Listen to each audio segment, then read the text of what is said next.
আসসালামু আলাইকুম, সবাই কেমন আছেন? ওয়েলকাম জানাচ্ছি মৌরঙন চ্যানেলে। আজকে আমি রান্না করব লাল শাক, মুরগির মাংস, শোল মাছ দিয়ে লাউয়ের তরকারি। আমি উপকরণগুলো দেখিয়ে নিচ্ছি যে রান্নার জন্য কি কি লাগছে। আমি প্রথমে রান্না করব শোল মাছ দিয়ে লাউয়ের তরকারি। তার জন্য আমি পাত্রটা গরম হওয়ার পরই তেল দিয়ে নিচ্ছি এবং তেলটা যখন একটু গরম হয়েছে তখন আমি পেঁয়াজ কুচি দিচ্ছি এবং সাথে পেঁয়াজ বাটাও দেব। এখন একটু নাড়াচাড়া করে নেব।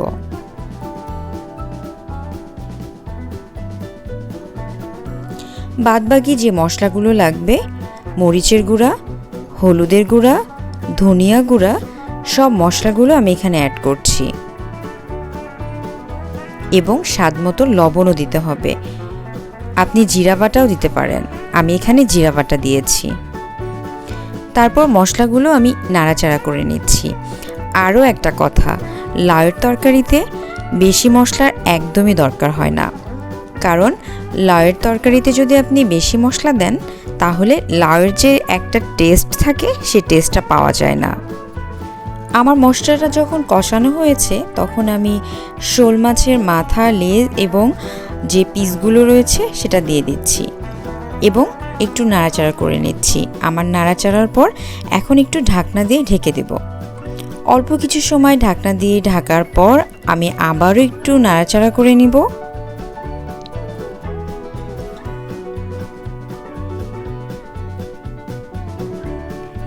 এখন আমি মাছগুলো উঠিয়ে নিচ্ছি এবং মাছগুলো সুন্দরভাবে উঠিয়ে নিব যেন মশলাগুলো নিচে থাকে, মানে ওই পাত্রের মধ্যে থাকে, কারণ আমি এই মশলার মধ্যে লাউগুলো দিয়ে দেব। আর একটু সামান্য পানি অ্যাড করব, কারণ আমি লাউগুলো দিয়ে দিব। লাউটা একটু হালকা সেদ্ধ হওয়ার জন্য অল্প একটু পানি দিয়ে দিতে হবে। এখন আমি আস্তে আস্তে লাউগুলো দিয়ে দিচ্ছি এবং একটা ঢাকনা দিয়ে ঢেকে দিচ্ছি অল্প কিছু সময়ের জন্য।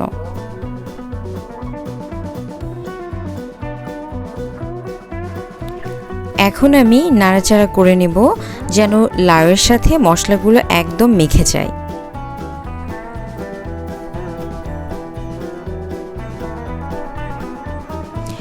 আমি আরও কিছু সময় ঢাকনা দিয়ে ঢেকে রাখবো, তবে বেশি ঢাকবো না, কারণ বেশি ঢাকলে লাউয়ের যে একটা সবুজ ভাব থাকে সে ভাবটা কিন্তু নষ্ট হয়ে যায়।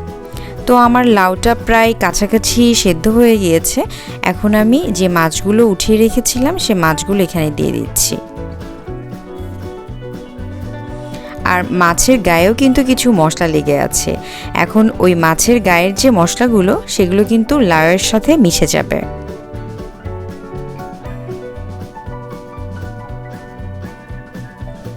আরও একটা বিষয়, আমি কিন্তু লাউয়ে বেশি পানি ব্যবহার করিনি।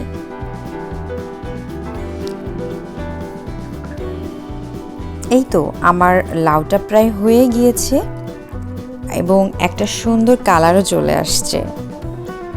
লাউটা আমার সেদ্ধ হয়ে গিয়েছে এবং আমি সুন্দর মতো আরও একবার চেক করে নিচ্ছি যে ঠিক আছে কিনা। তো একদমই পারফেক্ট হয়ে গিয়েছে। এখন আমি কিছু ধনিয়া পাতা দিয়ে দিব। আর এই শোল মাছের লাউ দিয়ে তরকারিতে অবশ্যই ধনিয়া পাতা দিবেন, কারণ ধনিয়া পাতা আরও একটা ফ্লেভার নিয়ে আসে।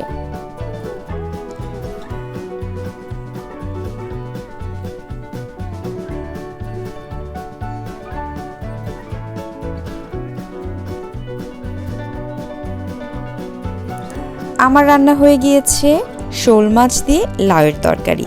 আমি বলেছিলাম না মশলা কম ব্যবহার করতে হবে। দেখেছেন আমার লাউয়ের তরকারিটার কি সুন্দর একটা কালার আসছে এবং খেতেও কিন্তু অনেক লোভনীয় হয়েছে। এরপরে আমি যে রান্নাটা করছি সেটা হচ্ছে যে আলু দিয়ে মুরগির মাংস। এর জন্য আমি পাত্রতে পরিমাণ মতো তেল দিয়ে নিচ্ছি এবং সঙ্গে পেঁয়াজ কুচিও দিয়ে দিচ্ছি। এখানে পেঁয়াজের পরিমাণটা একটু বেশি দেব।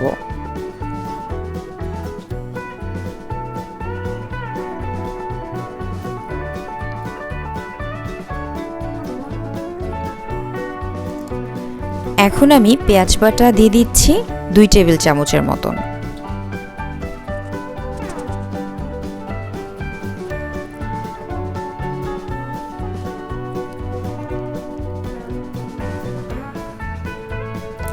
তারপর বাদবাকি যে মশলাগুলো রয়েছে, যেমন মরিচের গুঁড়া 2.5 চামচ, এরপর হলুদের গুঁড়া 1.5 চামচ এবং ধনে গুঁড়া 1.5 চামচ, জিরা বাটা 1 চামচ, আদা বাটা 1 চামচ, রসুন বাটা 1 চামচ। সব মশলাগুলো আমার দেওয়া হয়ে গিয়েছে। এখন আমি একটু নাড়াচাড়া করে নেব এবং সামান্য পানি অ্যাড করব।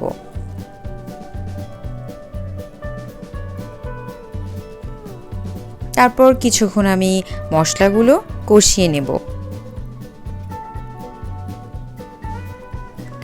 যখন মশলাগুলো একটু কষানো ভাব আসবে, এখন আমি তেজপাতা, এলাচ, দারচিনি এই মশলাগুলো দিয়ে দিচ্ছি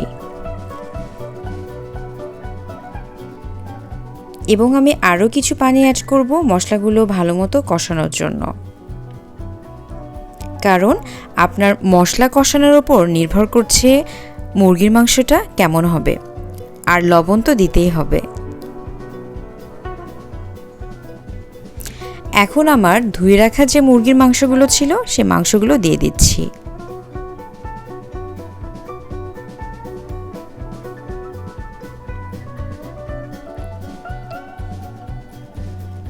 এবং নাড়াচাড়া করে নিচ্ছি যেন মাংসের মধ্যে মশলাগুলো একদম ঢুকে যায়।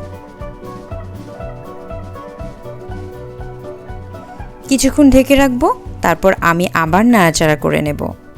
একটা সুন্দর স্মেল বের হয়েছে এবং আলু অ্যাড করব। আর এই আলুগুলো একদমই নতুন আলু, বাজারে এখন শীতের নতুন আলু পাওয়া যাচ্ছে। আর আলুগুলো আপনি মাংসের সাথে বলেন বা অন্যান্য সবজির সাথে বলেন, যে কোনো সবজির সাথে রান্না করে খেতেই কিন্তু মজা লাগে।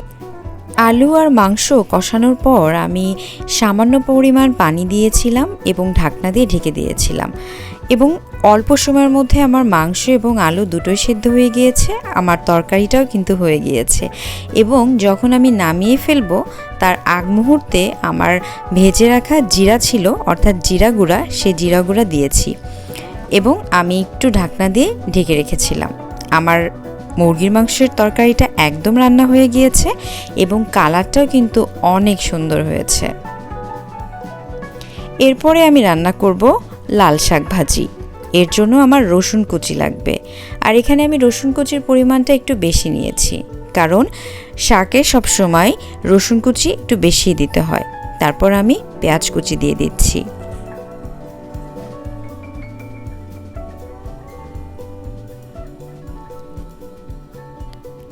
রসুন এবং পেঁয়াজ কুচি যখন একটু বাদামি কালার হয়ে আসবে তখনই আমি কিন্তু শাকটা দিয়ে দেব।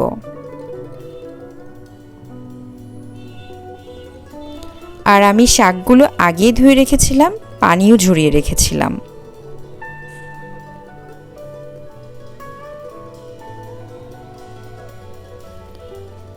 এভাবে শাক রান্না করলে শাকের যে কালারটা সেটা কিন্তু সুন্দর থাকে।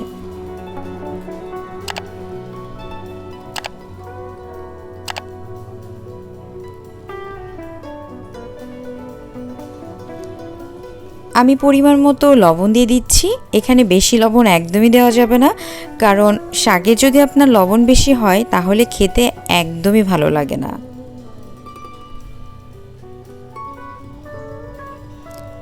একটু হালকা নাড়াচাড়া করে নেব এবং আমি শাকটা একদম ঢাকবো না এবং চুলার আঁচটাও আমি মিডিয়াম আঁচে রাখবো।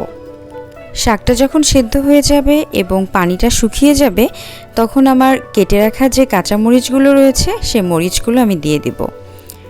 আর শাক বা অন্যান্য যে সবজি বলেন বা ভাজি বলেন সেগুলোতে যখন আপনি নামিয়ে নেবেন তার আগ মুহূর্তে যদি কাঁচামরিচ দেন তাহলে কিন্তু কালারটা অনেক ভালো আসে, খেতেও ভালো লাগে। তো আমার শাক হয়ে গিয়েছে এবং কালারটাও ভালো হয়েছে।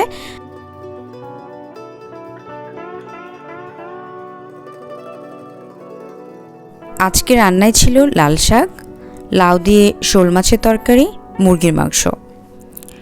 আরও সুন্দর সুন্দর ভিডিও পেতে হলে আমাদের মৌরঙ্গন চ্যানেলটির সাথেই থাকবেন, সাবস্ক্রাইব করবেন, লাইক করবেন, কমেন্টস করবেন। নেক্সট ভিডিওতে আবারও দেখা হবে। সে পর্যন্ত সবাই সুস্থ থাকবেন, ভালো থাকবেন। সবাইকে অনেক ধন্যবাদ।